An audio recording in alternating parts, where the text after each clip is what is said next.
আসসালামু আলাইকুম বন্ধুরা, সবাইকে আজকের রেসিপি দেখার জন্য স্বাগতম। আশা করি আপনারা সবাই ভালো আছেন। আজকে আপনাদের দেখাবো বোয়াল মাছের রেসিপি। চলুন আমরা বোয়াল মাছের রেসিপিটা কিভাবে করেছি দেখবেন। আশা করি আপনাদের কাছে ভালো লাগবে। আশা করি বন্ধুরা আমাদের পাশেই থাকবেন। পরিমাণ মতন সরিষার তেল দিয়ে দিব।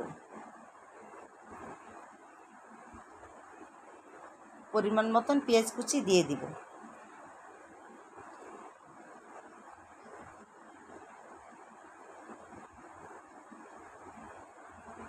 পেঁয়াজ হালকা করে ভেজে নিব।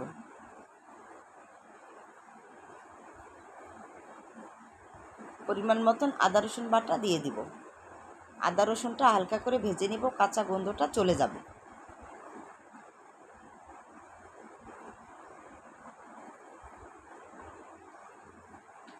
আদা রসুন ভাজা কমপ্লিট।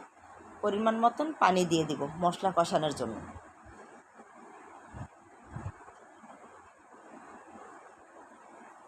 শুকনো মরিচের গুঁড়া দিয়ে দিব পরিমাণ মতন। পরিমাণ মতন হলুদ গুঁড়া, পরিমাণ মতন ধনিয়া গুঁড়া,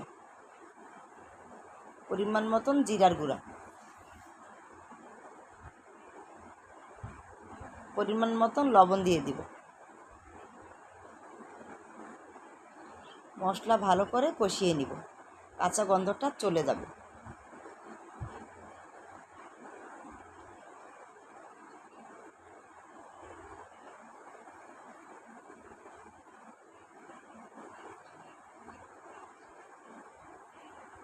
মশলা ভালো করে কষিয়ে নিয়েছি বন্ধুরা।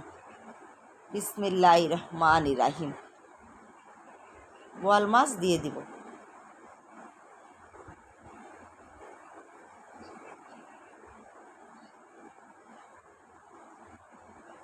হালকা করে মশলার সাথে মাছ মিশিয়ে দিব। এই পর্যায়ে মাছ ঢেকে দিব। মাছের থেকে কি পানি বের হয়েছে বন্ধুরা, এই পানি দিয়ে মাছ কষিয়ে নিব।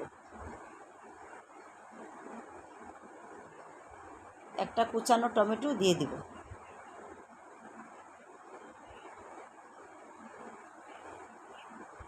কুচানো টমেটো দিয়ে আরেকটু কষিয়ে নিব মাছ। কষানো কমপ্লিট বন্ধুরা। পরিমাণ মতন ঝোলের পানি দিয়ে দিব। যেহেতু আজকে আমি ঝোল কম রাখবো, পানি অল্পই দিব বন্ধুরা। ভালো করে লাড়াচাড়া দিয়ে ঢেকে দিব। এই পর্যায়ে বোয়াল মাছ হতে সময় লাগে না। 8-10টা কাঁচামরিচ দিয়ে দিব বন্ধুরা। নেড়ে চেড়ে এই পর্যায়ে আবার ঢেকে দিব 5 মিনিটের জন্য। রেসিপিটি ভালো লাগলে লাইক করবেন, কমেন্টস করবেন, ফেসবুকে শেয়ার করে দিবেন। বোয়াল মাছের রান্না কমপ্লিট। চ্যানেলটি সবাই সাবস্ক্রাইব করে দিবেন অবশ্যই বন্ধুরা। আশা করি রেসিপিটি ভালো লাগবে। আমি নামিয়ে পরিবেশন করে দেখাবো। বিসমিল্লাহির রহমানির রহিম। চ্যানেলটি সবাই সাপোর্ট করবেন। আজকের মতন আমি বিদায় নিচ্ছি। আল্লাহ হাফেজ। আশা করি আপনারা সবাই ভালো থাকবেন।